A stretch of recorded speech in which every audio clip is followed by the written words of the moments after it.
So I originally didn't have plans to review this anime, not because I wasn't going to watch it. I was going to watch it. I was actually pretty excited for it, as surprisingly, fashion in anime is just something I tend to enjoy. I don't give a shit about fashion outside of anime, but there's something about the storytelling applied to anime that just, it tickles my fancy. I enjoy it. But another show I was planning on reviewing, I feel like it's going to be hard to have reliable fan subs because of good old Netflix. So I decided, you know what, we're going to do this one because it's a Friday show and I can make it work even though I'm already doing a couple of reviews on Fridays. So I decided to check it out early, and I have to say this was a pleasant surprise. I was excited for this anime, but I thought it was going to be an interesting kind of like idea and kind of dive into the fashion world, but it was also surprisingly charming and hilarious, which was a nice added bonus. I mean, granted, not everyone's going to care about fashion. I'm sure many people are going to shrug it away because it's fashion, but I have to say, the way this anime is kind of presenting the idea of an up-and-coming model who is, unfortunately for her, too short for her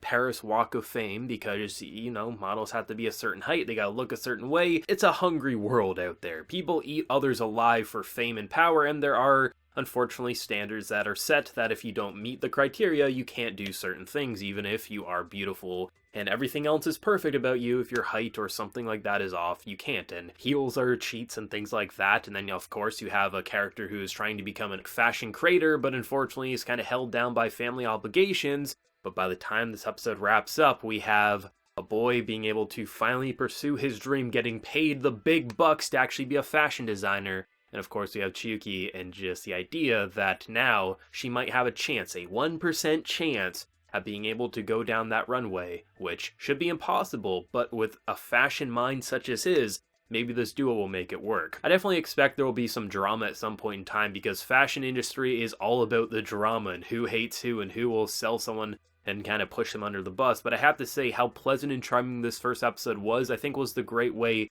to introduce us to this cast of characters and the kind of masculine personality of our central female lead, but her elegant beauty with her feminine side on her appearance level, and just how this boy is going to bring out her true beauty in terms of his creation. And even if you didn't like fashion, had no interest in fashion whatsoever, I think this anime might be able to hook more people than many might realize. In a lot of ways, it almost feels like an intense cooking show or intense like battle shonen in some ways, just with the way they're kind of building up in terms of like how they're creating things and how there are these obstacles that they have to overcome, and it almost feels like a pretty standard anime battle without actually being shonen anime or things like that. It has this style of making there feel like there's believable obstacles, you can overcome it, but even when an impossible opponent is thrown your way, maybe there will be something that we didn't see coming, in this case Iketo, and just kind of like bringing his creations to life and putting it on someone who could really rock the world of the fashion industry. And I thought it was incredibly charming that with the level of music that was in this episode, it was very bouncy, it was very fashion model walkways, how I'd put it.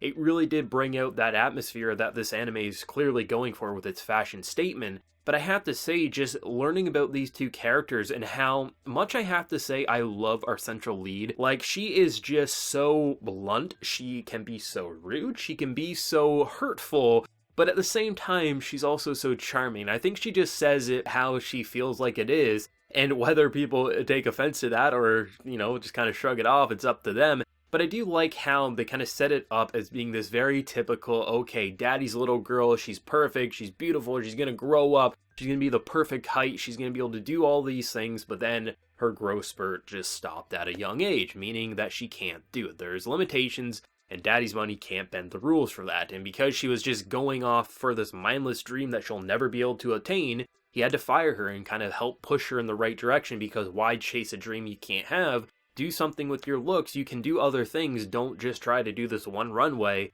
you can do other things. It makes sense, and it feels like there was a parental love there. It was just very tough love, but sometimes you need to do that, clearly, as a parent there. So I did like how they set it up to almost make it feel like, okay, yeah, you know where this is going, she's gonna be perfect, everything's gonna be sunshine and rainbows, but because of something just with her body just not growing any further, she had this like insane obstacle that it's not going to happen. There's never been one at your height that's going to be able to do this runway, and I like that. It's a believable obstacle with also the chance of being able to tear that wall down, because if you really make her look good enough that they don't even focus on her height, just holy shit, do you see what she's wearing? Which is kind of an interesting combination, and I think why I like it in anime, because of how they can direct it. to almost feel like a battle sequence, but it's not a battle sequence in the slightest. I like the idea that the most important person truly in this situation is the fashion designer, bringing out the beauty of their subject there, and then you have this girl who pretty much everyone probably passing by are going to say, oh, she's attractive, she's beautiful, she can do anything she wants, but something that she wants is just unattainable until she meets this random kid who she's like, oh,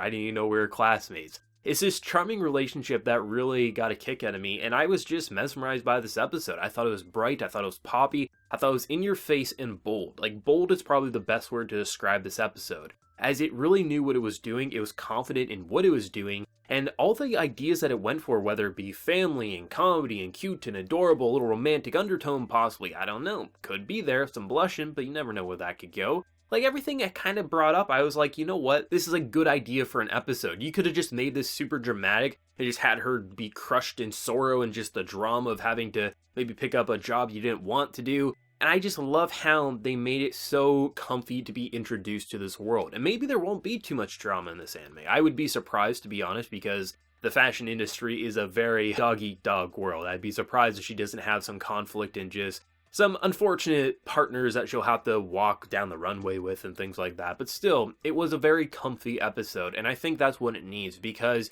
if you were to just throw us into the deep end and just have it just be her very depressed, her dad threw her under the bus, I don't think it would have been nearly as impactful and people wanting to watch more episodes. But having it be like, okay, I mean, I really thought that she was wearing his creation and then she was saying it was from her father's agency, her father's line of clothing. I was like, this is going to be so bad. They're going to go so just negative with this, where his creations aren't going to go appreciated. It's going to be under the rug. No one's going to know who's truly behind it. He's going to get super depressed. But immediately the father's like, my bad. She shouldn't have done this. I'm going to hire you to fix this. I was like, okay, that's a surprisingly safe way to go with this episode, but I'm not complaining. It avoids the bullshit. It would have been super easy to do what I've seen before, where you do have someone's work not being credited in the proper way, and an entire season goes by before that gets corrected. But with a single episode, they let him be exposed as a really talented mind, getting a job, being able to support his family, and also pursue his main passion without having to do a newspaper run or things like that. I was really happy that they didn't play into the tropes that I was totally expecting,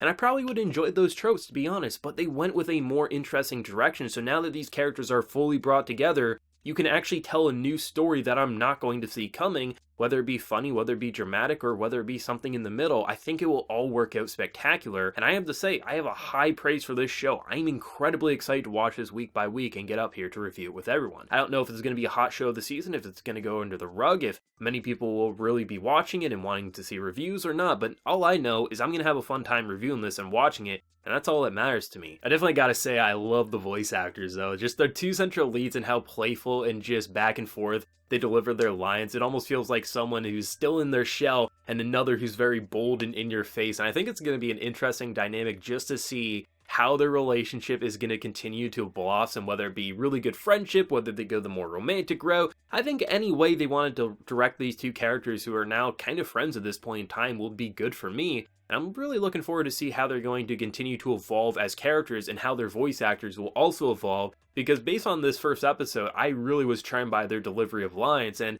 it really got me just kind of captivated by what I was seeing alongside the very beautiful directing. So I'm a pretty happy camper, I have to say. One of my favorite reasons for having a show such as this to review in any given anime season is that I think a lot of times with an anime channel, they kind of get into a rut of just doing the same type of content over and over again. And that can be partially due to the things that are popular are kind of the same thing over and over again. But I always love to just review whatever I'm excited about watching. And since I watch a large variety of shows, whether it be action or sci-fi or romance or something like fashion as we're seeing here, I can kind of watch anything and be intrigued by it as long as there's a good execution in terms of its premise and just the overall production. And something like this, I'm not going to get up here and review every single season, or maybe not even every year, because there isn't a show like this every year that's going to capture my attention. But something like this, from the poster image to the preview, it seemed like something I would get a kick out of, and as someone who, for all the fashion-related content that I've seen in anime, I've enjoyed it. I don't enjoy watching live-action movies or documentaries or anything about fashion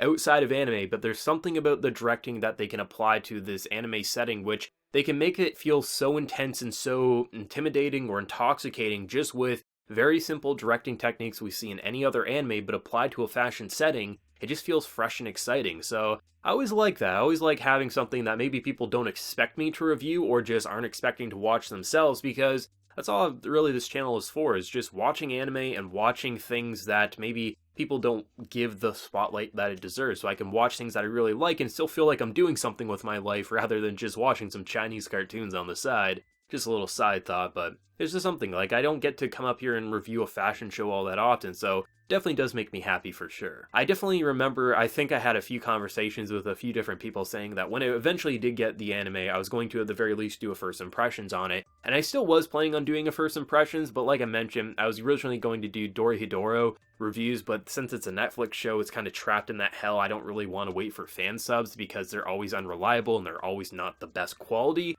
So instead, we're definitely going to be doing weekly reviews for this. So even though this did come out on Friday, I'm releasing it on a Sunday. Do expect episode 2 review on Friday. I will be doing it on time. I just didn't think I was going to be reviewing it, so hence the delay. Do forgive me if you have been anticipating this video, or maybe you weren't anticipating and now you're going to watch it. Either way, I do apologize. But what did everyone think of the first episode of this very interesting and refreshing anime of this new winter 2020 season? Let me know your thoughts. Be sure to like the video if you did enjoy, and remember to hit that subscribe button if you have been new around here. So until next time, everyone, please take care and have a good one.